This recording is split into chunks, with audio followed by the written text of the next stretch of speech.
Hello and welcome to our podcast this one. And today, as usual, we have Coach Jake and Coach Josh. What up? What up, guys? Today's topic is the recent news that 24-Hour Fitness is filing for bankruptcy. And we also have a big bomb to drop that I did put it in the title, but Josh is moving. Yay. So we're going to go into that too. So let's jump right into the 24-hour fitness thing. Okay. All right, I'll read the headline. 24-Hour Fitness files for bankruptcy, closing at more than 130 locations.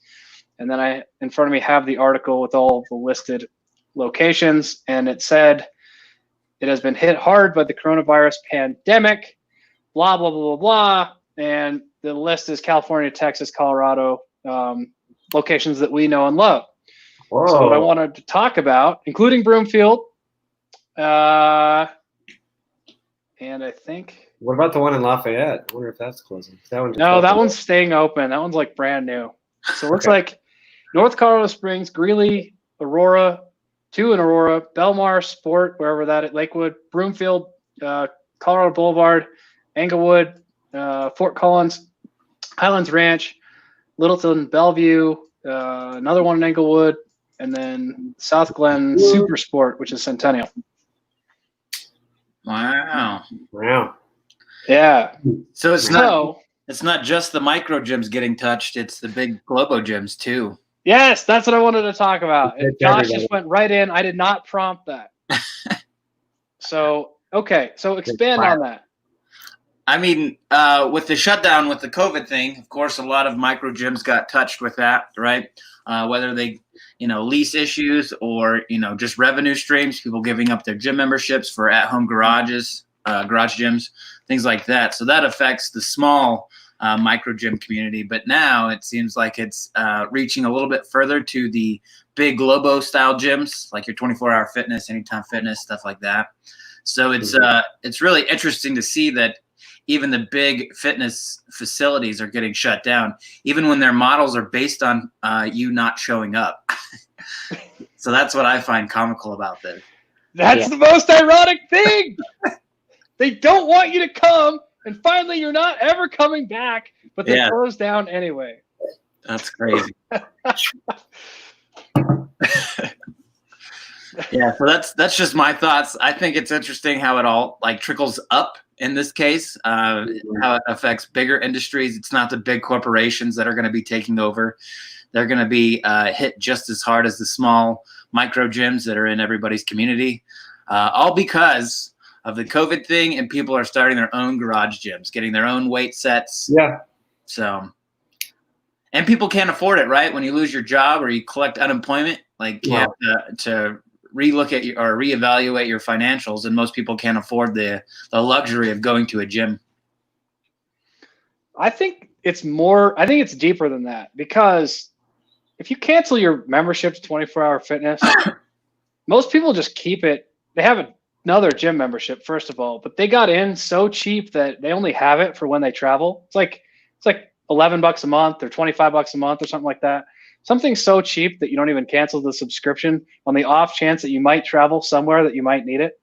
Mm-hmm. So it's so I think it's deeper. I think Corona basically showed them they don't need to go there. I think Corona kind of broke the camel's back too. I feel like that it was already bad before that, wasn't it? I feel like, especially there's gyms like that, like Vasa and Crunch, and they're a little bit more popular now. But 24 has been around for a long time, and I feel like they've kind of been going like this for a little while. I don't know. Yeah, I mean, it's hard to say specifically, because you have not only CrossFit that popped up, but you have like F45 and Camp Gladiator and these other group fitness communities that are springing up. So I would assume if you get enough small venues to take over, you can actually suck the big facilities dry with people. Yeah. They're just selling access, So that's it. Yeah. And like they even tried to like I was in one a couple of years ago that was actually over here that ended up it might be closing. I'm not sure, but they had like a section they put in to try and take advantage of the high intensity like fitness population. So they put like a rig in, they had some platforms, they had bumper plates and barbells and stuff like that. But it's interesting. Yeah. I think all of them are trying to do that now. They're going to have some bumper plates. They're going to have some semblance of something that looks like what CrossFit used to look like. Mm-hmm. But it's just not there because they don't understand that why people go to a small studio is not actually for the access, because the access would be a lot cheaper in the long run if they just bought a barbell for their garage. Yeah, you're right. It's for the coaching or the community. So for people that love the group training aspect, it's for the community. For the people that couldn't give a crap about the community, it's for the coaching and the programming. And people wonder why these small studios cost so much. Well, there's so few people that go to the studio that, yes, you got to pay the rent, but really that's not other than the rent, the major expense that these places have is the trainers. Mm-hmm. Yeah. So, yeah. So yeah, they kind of missed the boat on it, but they tried. They had the Alpha Room or whatever it was called. Yeah. And it didn't quite work, but that's okay. But all gyms, I don't think people know this. They're like, I shouldn't say all. Most are barely getting by every month on their expenses. And 24-Hour Fitness is a giant fitness conglomerate. They're no different. They're just scraping by. They're paying expenses, et cetera, et cetera, et cetera. So if a lot of people cancel, they can't sustain the business model. Right. So, right. And theirs is also on the side too, where their membership's a little bit cheaper because you're just paying for access. So it's like the mass quantity of people. You're trying to get as many people as you possibly can to try and cover expenses, as opposed to increasing your membership a little bit to try and I guess just make the product better and have fewer people. Yeah. It's a really interesting time in the industry because for the longest time it was a race to the bottom with pricing and stuff like that. And I've always said this: fitness is free. Go find it. It's everywhere around you. You don't have to pay anything, not a dime. But if you want speed, then you need an expert to tell you what to do. Somebody who's already been through, who's already read all the books, and has already been through all the experiences that you're about to experience.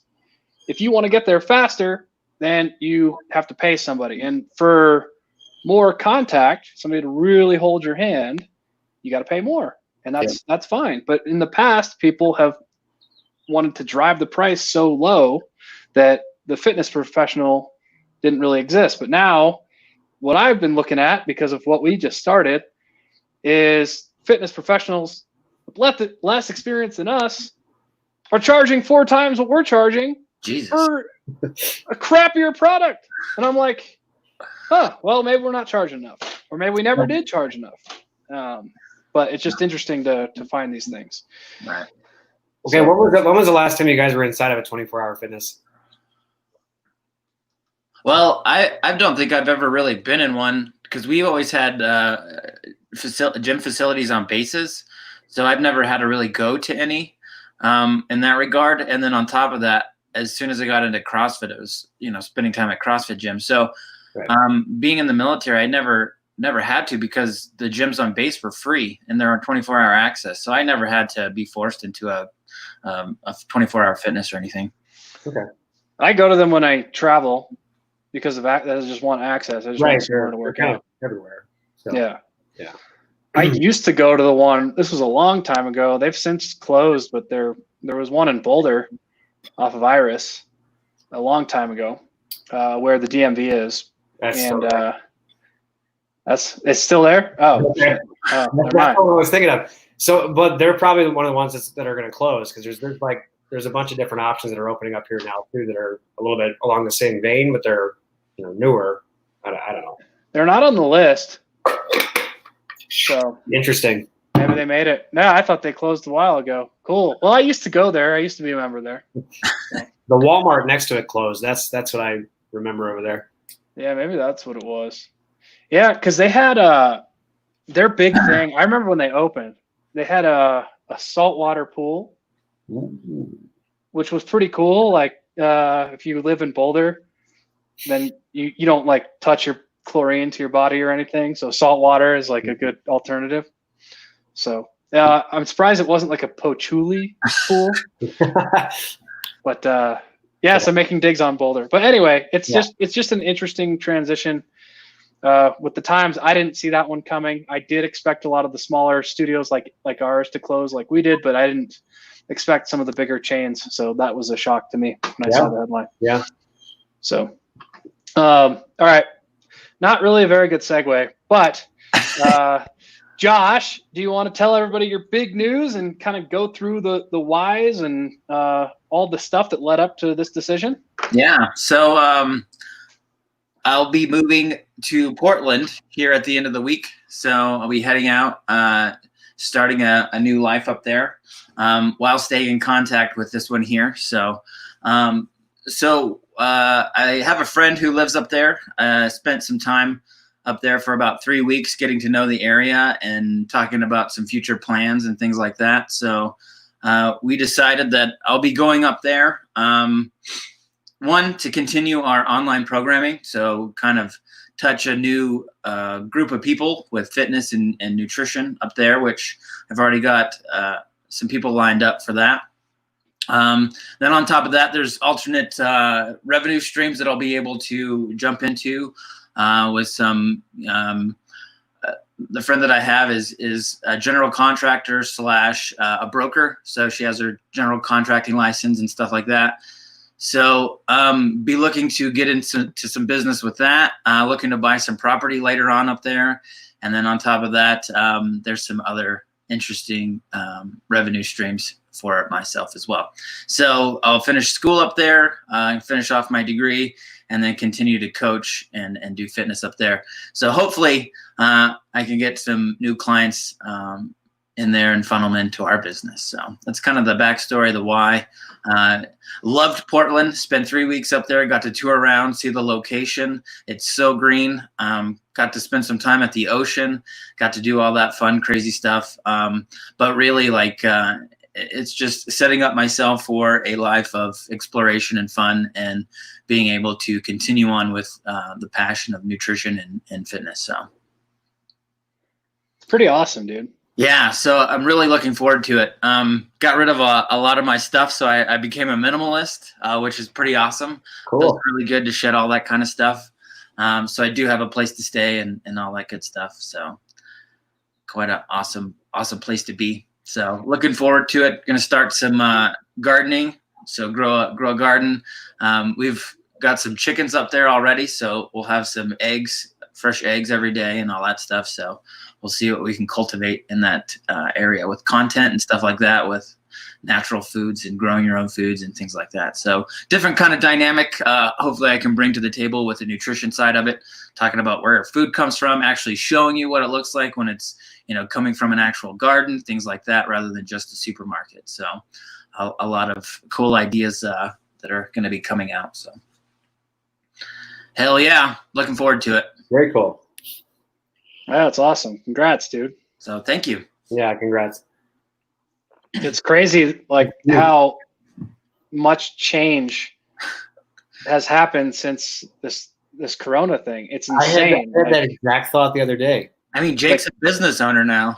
Right. Like all these things, when I rebranded the gym last year, the last thing I was expecting was to shut it down. Yeah. Seriously. So soon, right? And so it was just a complete derailment. I basically had a long-term plan for that thing, and then I had to change it completely. So it's well, that's also kind of fits into that why as well. The backstory is, we no longer have a physical location, and that's something that I was really holding on to while being here, along with going to school. And the fact that we talked and we're able to do this anywhere in the country, online based, and touch different parts of the country, there's more opportunities for myself in Portland that I'm able to do while still trying to grow this business with you guys. So I feel like the change that has happened, it's been so dramatic, of course, over the past few months, has been tipped into at least my favor and our favor as far as online goes. No more overhead costs, stuff like that. So maybe this is just how the universe is saying, hey, this is the way life is going to go for you guys. So yeah, 100%. Yeah. So yeah, it's very interesting. I would have never guessed I would be at this point in my life. Such abrupt changes going on all at once, especially within a, I guess, 6-month time period since we all started with this COVID thing. So yeah, it was March 16th that we got, or 17th, somewhere in there. We got the news around that, and then like the 21st, I feel like was the last day that we were able to train anybody in there. Yeah, I go back to when we did the whole changeover to elevated kinetics. So it's crazy. Yeah, because that was a big change at that time. Because we even, I think we're close to working through Christmas and New Year's sort of time frame, trying to get everything up and going before people came back from their break. Yeah, there was a lot, and then we were trying to grow that new change, and then all of a sudden we got hit hard with this change of the world sort of thing. Yeah, it's craziness. So, so I'm just wondering what's going to happen next, because things are like they come in threes, Yeah. So, well, yeah. This Corona, and then we had this weekend's supposed to be they redid the Mayan calendar calculation or something like that, and it's supposed to end. The world's supposed to end this Saturday. Yeah, Wait, didn't that already happen though? It happens like every 2 Well, they didn't account for the missed days, so it pushed it out like a decade, which is weird. So not only that, it's not even the end of the world, it's to start a new cycle, and people misread it, of course, and we all get on top of the hysteria. So I just hope like the aliens land, and it's like everybody's just gonna be like, well, yeah, well that's par for the course. Elon's already here. With the SpaceX launches, right? They're getting new video footage of these different UFOs flying around, whether or not. Perfect. See, I knew it. So now it'll be like all nonchalant. The government will be like, yeah, we've known about this for a while, so now you guys know. There it is. Good luck. Yeah. Have fun. And then everybody will be like, well, that's easy compared to all the shit we've been through the last few months. So yeah, it's just softening the blow. Yeah, it's well, we skipped over. No, that's what it is. It's the entire agenda. Now I get it. An alien is going to run for office. Yeah. We'll see. Well, we skipped over the murder hornets, so they're still around. Maybe they'll come back. Oh yeah, we forgot about them. We need to get the guy from Ancient Aliens on here to discuss this. Yeah. Giorgio. Yeah, Giorgio. Yeah. We should try to get him as a podcast guest. Oh, that would be awesome. He'd be like, "What do you guys talk about?" Well, we don't really know because we got a cease and desist, and we don't know what to call our podcast anymore. And sometimes we talk about fitness, but other times we just like kind of bullshit the whole time. Yeah. Well, I mean, we totally forgot about the locust infestation in Pakistan. Have you heard about China's? Yeah, isn't their grand plan to release like 1 million ducks? Yep, 1 million ducks. What's going to be the effect of that? You know? Well, they want to do it in an ecological way where it doesn't harm the environment. What's the natural predator? When you have too many ducks. Yeah, there's no natural predators, I would assume. Yeah. Then you just got duck shitting everywhere. Yeah, duck shit and coyotes. I don't know, man. But maybe the aliens will take care of that too. For a while. Oh man, what a crazy world. Yeah, it's crazy. It says coyotes, foxes, lynxes, wildcats, bears, cougars, and wolves. I guess they have that all in Pakistan. Yeah. Yeah, might as well release 1 million of them. Yeah, at least. Feed the population. So get fat. All right, cool. Well, yeah, I wanted to keep this one relatively short. So let's everybody that's listening, Josh, we're gonna wish him the best, but you probably won't really notice because of the internet, and he's gonna be here every week, and he's still ever present. So unless you were hanging out at Josh's house, then you probably won't notice that he moved, but he's moving nonetheless. And thanks, Elizabeth. All right. Until next week, 5 listeners. Yeah. All right. Bye, All right, guys. Later. Later. Oh, Are we still live? we're still live. Should we stay on here until you figured it out? Yeah, let's see what happens. Yeah. All right, now we're switching.